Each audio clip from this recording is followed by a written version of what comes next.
জনপ্রিয় ইসলামী আলোচক মিজানুর রহমান আজহারীর মাহফিল ঘিরে থানায় জিডির হিড়িক পড়েছে।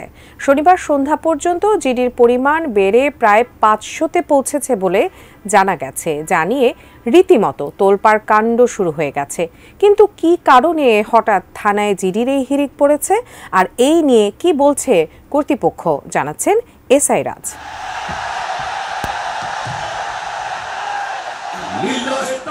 শুক্রবার জনপ্রিয় ইসলামী আলোচক মিজানুর রহমান আজহারীর ওয়াজ মাহফিলে যশোরে লাখো মানুষের ঢল নামে। আদ্দিন ফাউন্ডেশন আয়োজিত ৩ দিনব্যাপী এই তাফসিরুল কোরআন মাহফিলের শেষ দিনে ধর্মপ্রাণ মুসল্লিরা দলে দলে যোগ দেন শহরতলির পুলের হাটে মাহফিল স্থলে।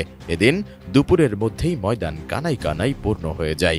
বন্ধ করে দেওয়া হয় প্রবেশের জন্য তৈরি 4টি গেট।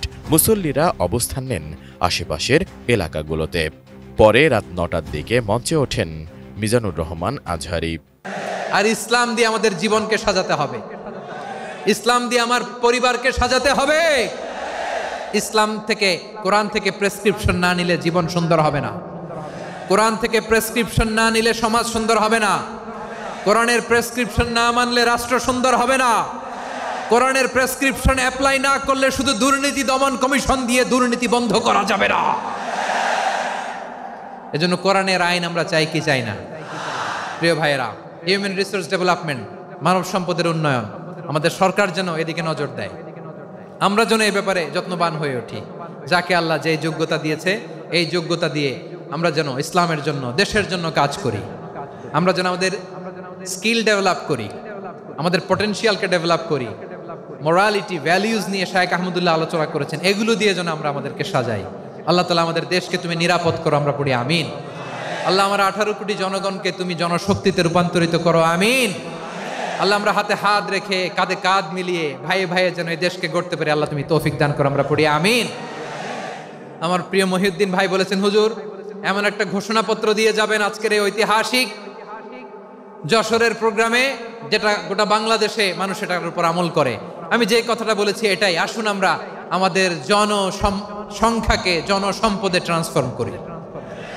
আমাদের জনসংখ্যাকে আমরা যেন জনশক্তিতে রূপান্তরিত করি। জনসংখ্যাকে ট্রান্সফর্ম করে জনশক্তি দিয়ে আমরা যেন আগামীর বাংলাদেশ, স্বাধীন বাংলাদেশ 2.0-কে গড়ে তুলি। আল্লাহ তাআলা আমাদের সবাইকে কথাগুলো বোঝার আমল করার তৌফিক দান করুন। শেকড় থেকে শিখরে। আয়োজকরা বলেন, বাংলাদেশের ইতিহাসে এত বড় মাহফিল আগে কখনো হয়নি। এদিন সন্ধ্যায় মিজানুর রহমান আজহারীর বক্তব্যের আগে আস-সুন্নাহ ফাউন্ডেশনের প্রতিষ্ঠাতা চেয়ারম্যান শায়খ আহমদুল্লাহ বক্তব্য রাখেন।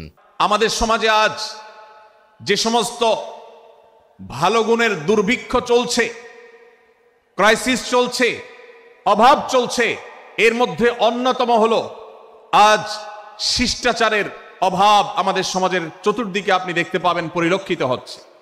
আমাদের শিশু থেকে নিয়ে কিশোর, যুবক থেকে নিয়ে মধ্যবয়স্ক সকল শ্রেণী মানুষের মধ্যে আজ আদব এবং শিষ্টাচারের ভয়াবহ অভাব আমরা দেখতে পাচ্ছি। বিশেষ করে পশ্চিমা সংস্কৃতিকে আমাদের এই স্বদেশে, আমাদের এই মুসলমানদের সমাজে জোর করে পুশ করাবার, সে সমস্ত এজেন্ডাকে বাস্তবায়ন করবার যে প্রচেষ্টা এদেশের এক শ্রেণীর মানুষকে করতে দেখা যায়, তারা এদেশের সমাজের খাঁজে বাজে থাকা ইসলামের কৃষ্টি, কালচার এবং সংস্কৃতিগুলোকে ধুয়ে মুছে পরিষ্কার করবার জন্য শত সহস্র উদ্যোগ নিয়েছে। আমাদেরকে কোরআনের শিক্ষা ধারণ করে, কোরআনের শিক্ষাকে প্রচার করে, কোরআনের শিক্ষাকে প্রতিষ্ঠিত করে ব্যক্তির মধ্যে, ঘরে, পরিবারে, সমাজে, রাষ্ট্রে, সংবিধানে, আইনে, সংসদে, সর্বত্র কোরআনের শিক্ষাকে বাস্তবায়ন করে সেই সমস্ত বিন্দেশী অপসংস্কৃতি চাপিয়ে দেওয়ার ষড়যন্ত্রকে মোকাবেলা করতে হবে ইনশাআল্লাহ। এদিকে মিজানুর রহমান আজহারীর ওই ওয়াজ মাহফিলে অংশ নিতে গিয়ে মোবাইল ফোন, স্বর্ণালংকার সহ বিভিন্ন জিনিসপত্র হারিয়েছে অসংখ্য মানুষ। 4 জানুয়ারি সকাল থেকে যশোর কোতোয়ালি মডেল থানায় সাধারণ ডায়েরি করতে ভিড় জমান ভুক্তভোগীরা। জানা যায়, সন্ধ্যা পর্যন্ত প্রায় 5 শতাধিক জিডি হয়েছে।